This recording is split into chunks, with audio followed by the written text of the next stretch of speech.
Subject నిన్న జగన్ ఏదైతే digital book ఏదైతే ప్రవేశపెట్టారో వాళ్ళ కార్యకర్తలు కావచ్చు లేకపోతే అన్యాయం జరిగిన వాళ్ళందరూ కూడా డిజిటల్ బుక్లో మీ పేర్లు మీకు జరిగిన అన్యాయాన్ని అంతా నమోదు చేయండి. రెడ్ బుక్కి మనం దీనికి తీసుకొస్తున్నాం, రెడ్ బుక్కి దానికి యాంటీగా దీన్ని తీసుకొస్తున్నాం. ఖచ్చితంగా సప్త సముద్రాలు దాటి ఉన్నా సరే మేము ఖచ్చితంగా వాళ్ళందరికీ కూడా న్యాయం చేస్తాం, చట్టం ముందు నిలబెడతామని చెప్పారు.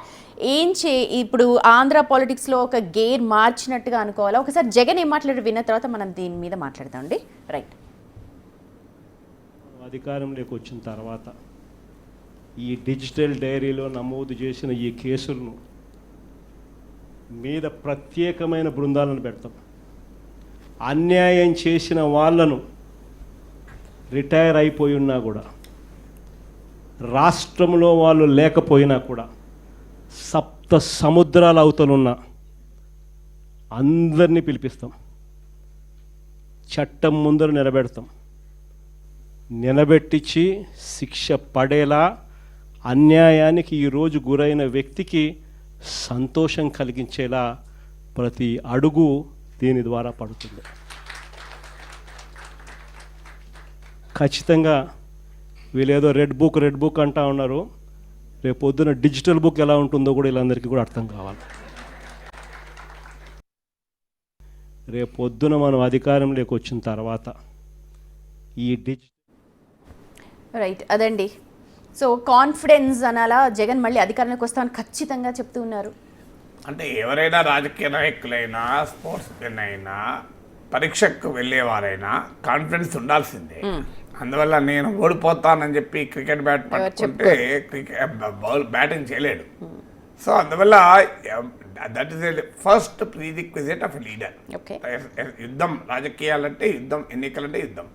యుద్ధ భూమిలో దిగేవారు తనకు ధైర్యం ఉండడమే కాదు, తన సైన్యాలకు కూడా ధైర్యం ఇవ్వాలి. అందులో ఓడిపోయి ఉన్న సమయంలో మరింత ఎక్కువ ధైర్యం ఇవ్వాలి. అందువల్ల ఆయనకు నిజంగానే మళ్ళీ అధికారంలోకి వస్తానన్న నమ్మకం ఉందో లేదో తెలియదు. ఉందనే చాలా మంది సన్నిహితులు చెప్తారు. లేకపోయినా కూడా నటించక తప్పదు.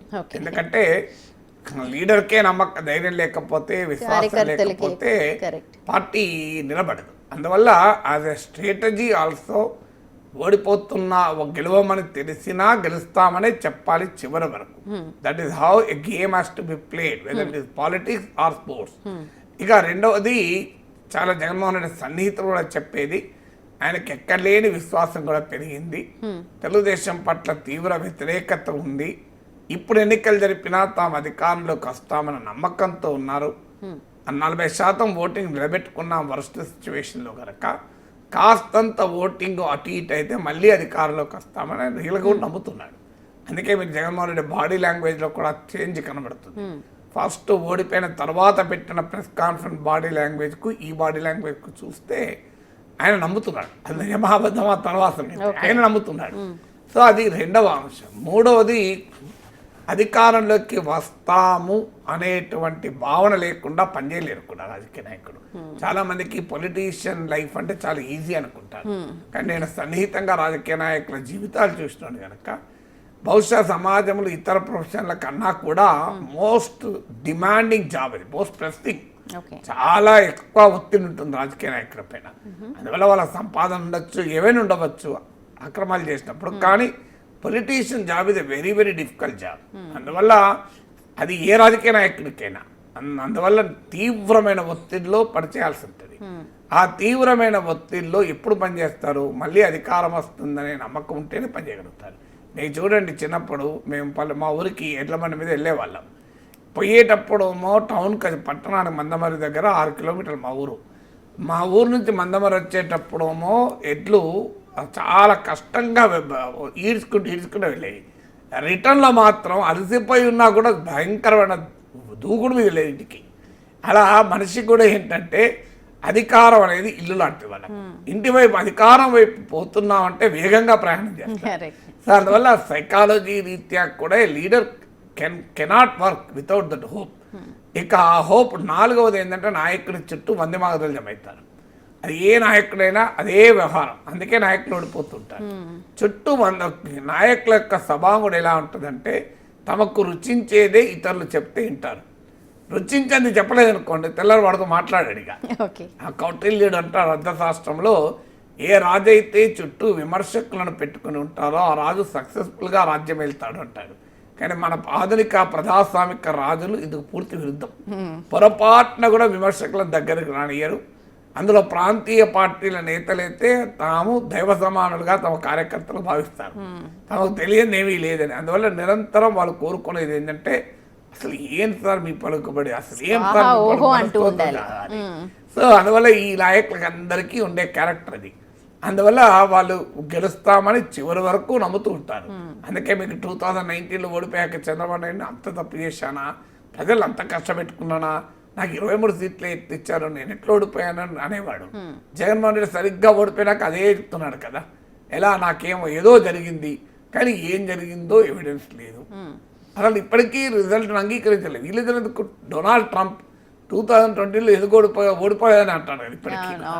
అందువల్ల politician will never understand their mistakes. అందువల్ల వాళ్ళ తప్పులు అనుకోరు, ఎదురువాడు తప్పులు అనుకుంటారు. లేకపోతే మమ్మల్ని ఎన్నుకోకుండా ప్రజలు తప్పు చేశారు.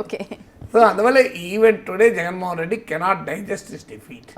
సో అందువల్ల కూడా తాను మళ్ళీ అధికారంలోకి వస్తాను అనే ఒక విశ్వాసం కూడా ఆయనలో ఉండటానికి కారణం అది. అందువల్ల కారణాలు ఏదైనా ఆత్మవిశ్వాసం ఉంటే నష్టం లేదు, ఎక్కువ ఓవర్గా ఉంటేనే ప్రమాదం. ఓకే, అదే ఓవర్ కాన్ఫిడెన్స్ చూద్దాం. అయితే దీని మీద సీఎం చంద్రబాబు నాయుడు కూడా మాట్లాడారండి, అది ఒకసారి ఏంటో విందాం. దేవినేని ఉమా పైన 27 కేసులు, ఆంజనేయుల పైన 16 కేసులు, అయ్యన్న పత్రుల పైన 14 కేసులు, బీటెక్ రవి కొన్ని చెప్పుకోలేకపోయారు 14 కేసులు, కోన రవికుమార్ పైన 15 కేసులు, కాలువ శ్రీనివాసుల పైన 14 కేసులు, జేసీ ప్రభాకర్ని 45 సార్లు అరెస్ట్ చేశారు, చింతని ప్రభాకర్ని 15 సార్లు అరెస్ట్ చేశారు, అచ్చెన్నాయుడిని అరెస్ట్ చేశారు, కొల్లు రవీంద్ర, బీసీ జనార్దన్ రెడ్డి, ఉమా, ధూళిపాళ అందరినీ. అంటే ఇక్కడ మనం సభ్యులుగా అర్థం చేసుకోవాల్సింది కొన్ని ఇండస్ట్రీస్ కూడా ఒక పక్క రాష్ట్రంలో మీ మీద కడాన మీరు చూస్తే ఎంత భయంకరంగా జరిగాయంటే రాజధాని అమరావతి రైతులు మహిళా రైతులు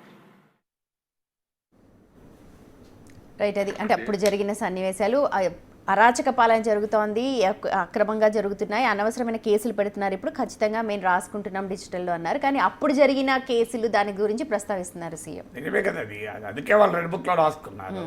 రెడ్ బుక్లో ఇప్పుడు అమలు చేస్తున్నామని చెప్తున్నారు కదా. సో వీళ్ళు ఇప్పుడు డిజిటల్ బుక్లో రాసుకుంటున్నారు. అంటే ఆంధ్రప్రదేశ్కు డెవలప్మెంట్ బుక్ ఉండదు, రెడ్ బుక్లు డిజిటల్ బుక్లే ఉంటాయి. So development book, progress book, ప్రగతి పుస్తకాలు, అభివృద్ధి పుస్తకాలు కాదు. ఒకరి మీద ఒకరు కసి తీర్చుకుంటారు, కక్షలతో రాజకీయాలు చేస్తారు, ప్రతీకారాలతో రాజకీయం చేస్తారు. అది రాష్ట్ర అభివృద్ధికి ఒక రకంగా అడ్డుకుంటుంది అని తెలుగు ప్రజలు, అందులో ఆంధ్రప్రదేశ్ ప్రజలు చాలా ఎంటర్ప్రెన్యూరల్ ప్రజలు, ప్రజలకు కానీ సమాజాన్ని రాజకీయాలు ఫెయిల్ చేస్తున్నాయి. రాజకీయాలు చంద్రబాబు నాయుడే అనేకసార్లు చెప్తూ ఉంటాడు, ఎన్నికలప్పుడే రాజకీయం, మిగతా టైం అంతా అభివృద్ధి ఉండాలి అన్నది చంద్రబాబు నాయుడు సిద్ధాంతం. ఇప్పుడు ఆ సిద్ధాంతం అమలవుతుందా? మీరు అసెంబ్లీ చూసినా అర్థమవుతుంది, బయట చూసినా అర్థమవుతుంది. అది ఎప్పుడో అయిపోయింది, అది ఆ రోజులు అయిపోయి. ఉమ్మడి రాష్ట్రంలోనే ఆ రోజులు చంద్రబాబు నాయుడు చెప్పిన రోజులు. పాలిటిక్స్ అనేది ఎలక్షన్తో స్టాప్, మళ్ళీ ఎలక్షన్ అప్పుడే రావాలి, మిగతా టైం అంతా డెవలప్మెంట్ భాష మాట్లాడాలి అన్నారు. కానీ ఇప్పుడు ఆ భాష మాట్లాడుతున్నారా? అందువల్ల అంటే ఆంధ్రప్రదేశ్ను ఒక పార్టీ సొసైటీ అంటారు రాజనీతి శాస్త్రంలో. అంటే ఒక సమాజములో రాజకీయ పార్టీ ఒక చిన్న భాగం, కానీ వాళ్ళ రాజకీయ పార్టీ సమాజంగా మారిపోయింది. సమాజము రాజకీయ పార్టీ తేలా లేదు, సమాజము నిట్ట నిలువున 2 పార్టీలుగా చీలిపోయింది. దాని ప్రభావం ఏమవుతుందనేది ఇప్పుడు అమెరికా నుంచి ఆంధ్రప్రదేశ్ వరకు చూస్తున్నాం కదా. అమెరికాలో కూడా ఒకప్పుడు లేని ఆ డెమోక్రట్లు రిపబ్లికన్ల మధ్య ఒక పెద్ద విద్వేషాగ్ని రగులుతోంది. దాని ప్రభావం ఇప్పుడు అమెరికాలో అసహనము, హింస, అశాంతి మనం చూస్తున్నాం. అందువల్ల ఆంధ్రప్రదేశ్లో కూడా అది డెమోక్రసీలో శత్రువులు ఉండరు, ప్రత్యర్థులు ఉంటారు, కంటెస్టెంట్స్, పోటీ పడే వాళ్ళు ఉంటారు. That is democracy has to be played like a sports. స్పోర్ట్స్లో శత్రువులు ఉండరు కదా, ఇద్దరు 2 టీంలు ఆడతాయి, ఎవరు గెలుస్తారు ఒకరు ఓడతారు, సింపుల్ అంతే. ఎవరు బాగా ఆడితే వాళ్ళు గెలుస్తారు, బాగా ఆడిన వాళ్ళు ఓడిపోతారు, కానీ అందరూ ఫ్రెండ్స్గానే ఉంటారు. ఇప్పుడు మీకు టెస్ట్ మ్యాచ్ల్లో కలిసి ఒకే టీంలో ఉంటారు, ఐపీఎల్కి వస్తే డిఫరెంట్ టీంలోకి వెళ్ళిపోతారు, పరస్పరం కూడా పోటీ పడతారు. Correct. That is the sportsmen spirit. Correct. Politics should also be played in sportsmanship. ఎందుకంటే సమాజాన్ని బాగు చేయడానికి, ప్రజలకు మేలు చేయడానికి భిన్నమైన దృక్పథాల మధ్య ఒక ఘర్షణ, అంతే తప్ప కులాలు, కుటుంబాలు, పార్టీల మధ్య ఘర్షణగా మారిపోయింది. మీరు అన్నది ఇది ప్రాపంచిక దృక్పథాల మధ్య ఘర్షణ ఉండాలి. Right. Should be conflict of world views. Unfortunately ఇది కాన్ఫ్లిక్ట్ ఆఫ్ పర్సనాలిటీస్ గా మారిపోయింది. రైట్, మీరు అన్నది బాగుంది. డెవలప్మెంట్ బుక్ ఎవరు తీసుకొస్తారు మరి చూడాలి. రైట్, మరిన్ని అనాలిసిస్ చేసే ముందు ఒక